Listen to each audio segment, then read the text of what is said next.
The number of contenders for the top job at the Fed appears to be growing. The Wall Street Journal reporting that President Trump's team is looking at 2 additional new candidates, former St. Louis Fed President James Bullard and Mark Summerlin, former economic advisor to President George W. Bush. Joining us with his insights is Roger Ferguson, former Fed vice chairman, as well as a CNBC contributor. Do you have anything other than just personal feelings about these new candidates, Roger? Do you have any knowledge about what's actually going on, or you're conjecturing just like we are? You know what? I'm conjecturing just like you are. What I've heard is that the president often expands the lists as he goes through these very important personnel decisions. You know, the names that he's added, I would say, are credible. The one I know better is James Bullard. Obviously, you know, his resume speaks for itself. Mark Summerlin, the same. And so I'd say right now there are, you know, serious contenders, but I can't interpret this any better than you can. It may also be a bit of a tactic to keep the 2 front runners, the 2 Kevins, you know, on their toes a little bit and not let anyone get too complacent. The president is very good at doing that as well. So I'm sort of with you. Let's wait and see who actually comes out of this process as the #1 candidate. We know James Bullard, well, he's been on many times and in studio and on for a long time, not just quick interviews. And I don't know if he's a dove or a hawk after all that. Do you? I do not. I think what's very interesting is there are 4 people who have been in the room. Kevin Hassett was a staffer. The other Kevin obviously was a member of the board. Chris Waller is currently there. James Bullard as well. So what I find interesting is, with all the talk of change, 4 of the 5 candidates at least understand something about how the FOMC works, and I think it's hard in each case to discern exactly how they're going to perform.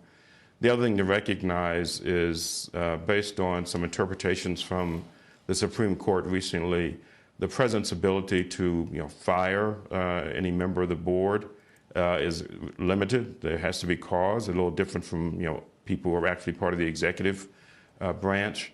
And so I think each one of these individuals will approach the job differently, but 4 of them have been in the room before and know a little bit about the culture and the institution. So we'll have to wait and see what happens.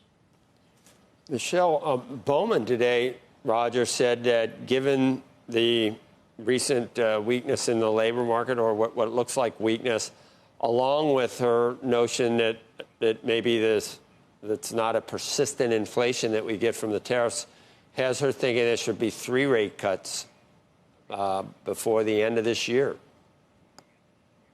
I respect that that's her view. I don't think that's likely to be the prevailing view for a number of reasons. One is, inflation is not necessarily completely behind us yet. The last readings were actually a little hotter, moving away from the 2% target.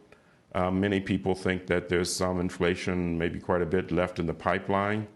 When I do surveys of CEOs, they are trying to figure out how to offset these price increases with productivity. But the most recent survey, 2/3 of them, 64%, said they would, if need be, pass prices on. Only 20% said they'd reduce their profit margins. And then there's still some debate about exactly where the consumers are. We are at an unemployment rate that looks like it's roughly full employment. And the most recent data suggests that consumers are actually hanging in there. So maybe the odds of stagflation have gone up. But I think all of this is really uncertain, and I think Governor Bowman is probably way ahead of her colleagues in thinking that 3 cuts definitely are baked in for this year. I'm not sure. We'll just wait and see. No way I'm picking you. After, months and months and years of hawkish. Out? You're out. But there's no way you'd want to go back anyway. Is there? You're a CNBC contributor. Life is good. Who needs it? You'd have to be crazy. Life is good, and I'm not on. Exactly. And as far as I can tell, I'm not on even the longest list. No. They'd have to expand the list by several more to put me on that list. That'd be And me and Andrew would be on there probably, or Andrew and I. But Joe, I don't understand why don't you buy with me that the Fed needs to really focus on inflation? They came close to losing inflation credibility. Because I think that's fighting. I think they're still butthurt from what happened on the way raising rates. They'd already left the barn. You know what I mean? That they're fighting yesterday's battle for inflation, and everybody loves Volcker. But tariffs, I worry more about the uncertainty that it instills to slow down the economy than I do for that second derivative of inflation. You get some, and a lot of it's being absorbed. Well, wait, can I ask Roger about that, the absorb issue? Yeah. Which is it's being absorbed by this sort of remarkable AI marketplace not just right that, now. Maybe, I think, okay, Roger, it's on wholesale prices, right? It's not on the end price for people. It will eventually come through. I think the issue is the degree to which productivity improvements, including AI, can offset what is clearly a price shock. I mean, there's no way to deny that increasing tariffs or putting 15% tariffs on when tariffs have been on average roughly 2% is a dramatic change in the price level. But then explain to me, and we have to reflect that. Right. Explain this though.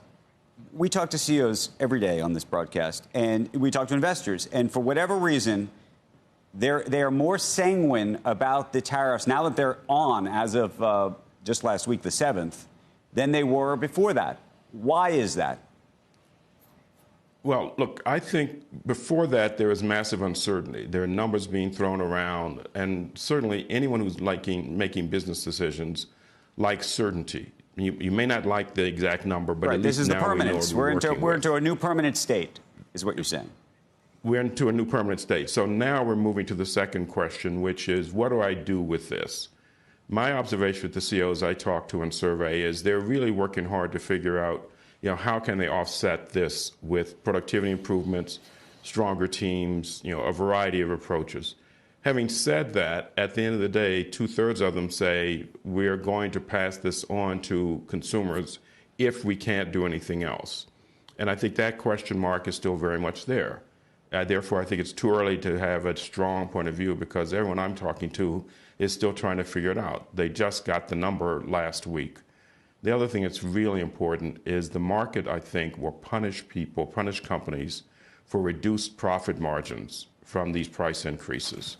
They will reward companies that hold on to their profit margins. So I think there are lots of incentives for CEOs to try to pass this on.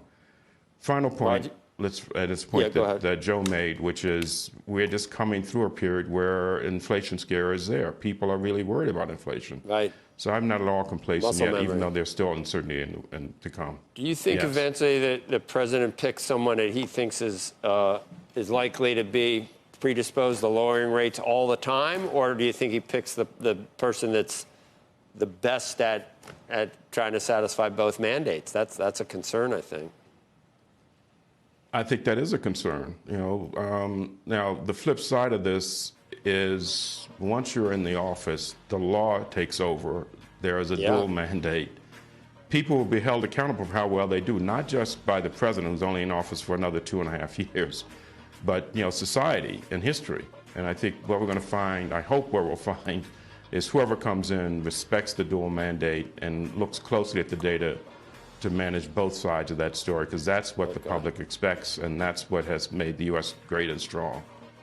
You know what I would do? I would withdraw your name. Just say, if you're thinking about me, don't even bother, because I'm not interested. You should just do that. You know what? I've got a rule. I'm not going to go on international TV and reject a job that I haven't been offered just yet. I'll let you know if the moment comes what I decide should the president. That's the way to do it. I'm not going to take it. I'm not you. Not taking that job. Too hard. Too much criticism. I don't need it. Oh, Thanks. You know what? If you take the job, you have to have broad shoulders and do what's right. Roger knows this is more fun, though. He does know that. Yeah, much better.